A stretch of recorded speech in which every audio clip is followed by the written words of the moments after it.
This is perhaps the most labor-intensive project in the worst shape that I have done thus far. It was a painting done by the client's grandfather of her great uncle, and the canvas was left in a garage in a climate that was not kind. The canvas was very, very brittle, dry rotted, curling, torn. So I first had to flatten it and then glue it to a firm backing to try salvage as much as I could.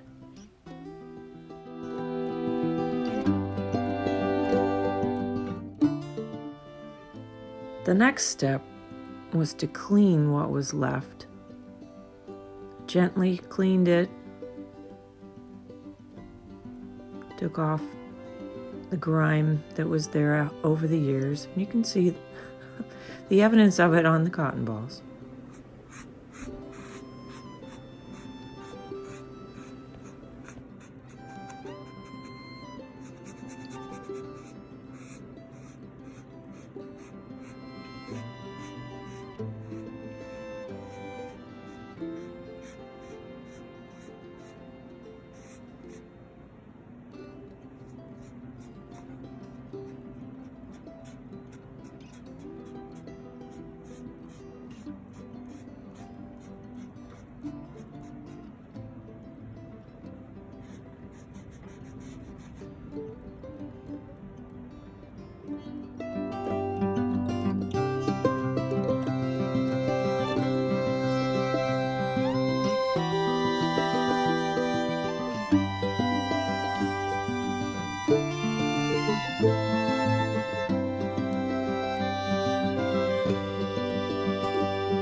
I then put a conservator's varnish on the painting, and it brings out the true colors and also gives it some protection.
The next step was to fill areas that were of a different height where the canvas didn't meet or there were gaps or losses.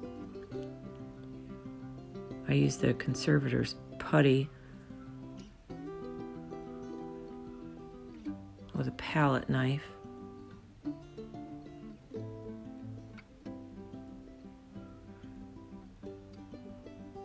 I fill it as evenly as I could, and then later I'm able to wipe off some of the edges and feather it out.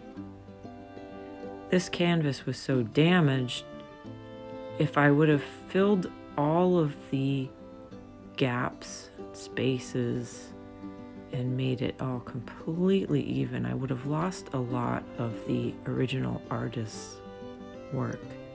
So I chose to keep some of these unlevel areas and be able to see where the tears are in the canvas as part of its character.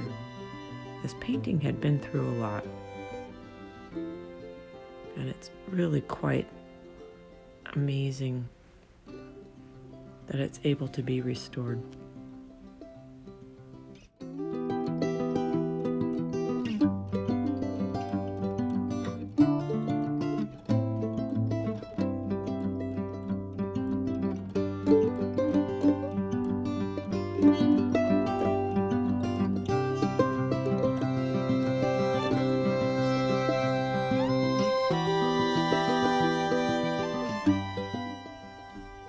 This process is very similar to using drywall compound. If you've ever done any construction or fixed drywall wall, then you'll know what I'm talking about. It's on a smaller scale, but the practical way of doing it is the same. This putty is of a different consistency than drywall compound, but it has very similar characteristics. I can sand it. I can use a wet rag and wipe some of the extra off while it's still damp, and then it dries solid.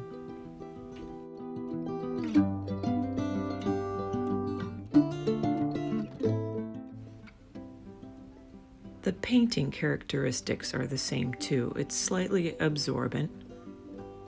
I can paint over it. It will absorb some of the pigment and the paint. I can varnish it. And in one part, I imprint texture on it as well. Sometimes that's handy in a large area that's flat with the compound. I need it to look like a canvas. So I'll use a bit of canvas and press it into it to get the texture.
even though this is sped up, it gives you an idea that there's a lot of preparation work to do before the fun part. I had to put the canvas on a backing board to keep it stable after it was flattened, and then fill spaces. Now I have to take some of the excess of the filler putty off, smooth it out. The edges were not totally intact either, so some of those I had to feather out, because the paint will build up to some extent, but on this kind of a painting it only goes so far, so a filler of some sort has to be used. There are many different kinds, but this is the most common one I end up using.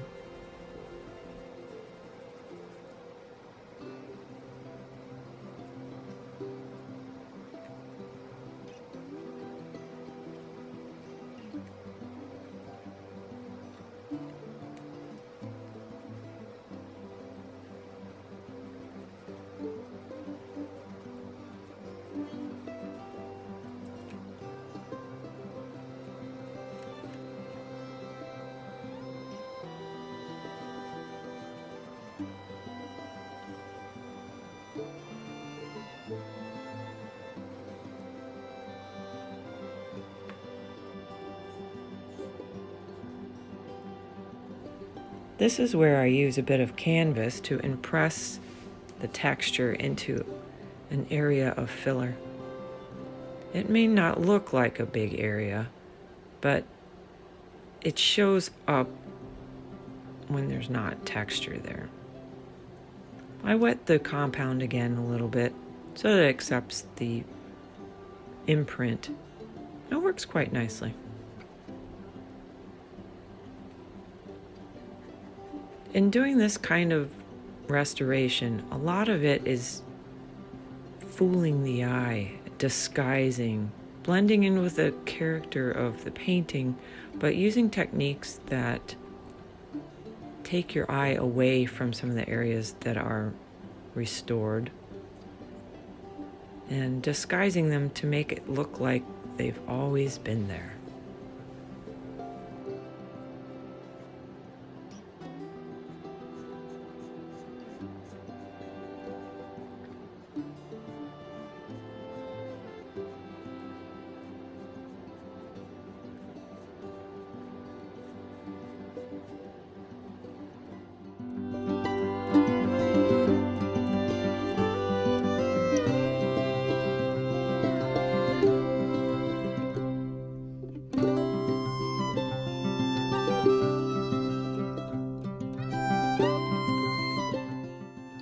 This gives you an idea what my palette looks like. I prefer to use a piece of cardboard with tinfoil over it. It's easy to use, it's lightweight, and I can throw it away when I'm done. I prefer golden acrylic colors. They're stable, they're pigment intense, and they've always done a good job for me. The colors I chose were ones, after looking at the painting, I think the artist used, or something very similar. So rather quickly I was able to mix up some colors and have a palette to draw from as I touched up the painting.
After mixing my basic palette, I realized that I needed to add a couple colors. Raw umber is used to tone down colors, but not change the character of the color so much. It makes it look older to me. And I needed a little bit of black in this painting. Doesn't happen very often, but this one definitely needed some black. So I added those to my palette, and then I started matching and filling.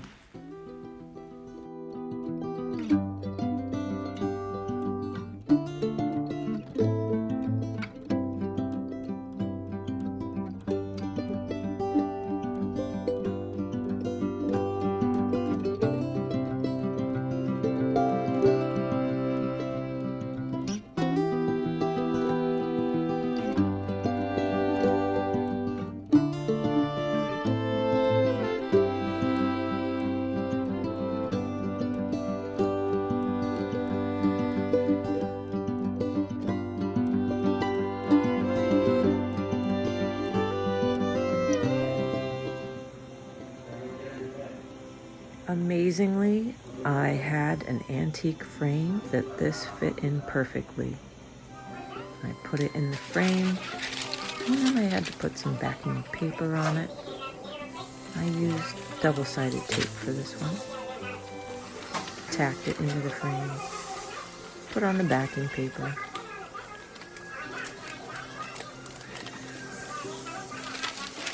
And then it needed some wire as well. It already had some eye screws in it.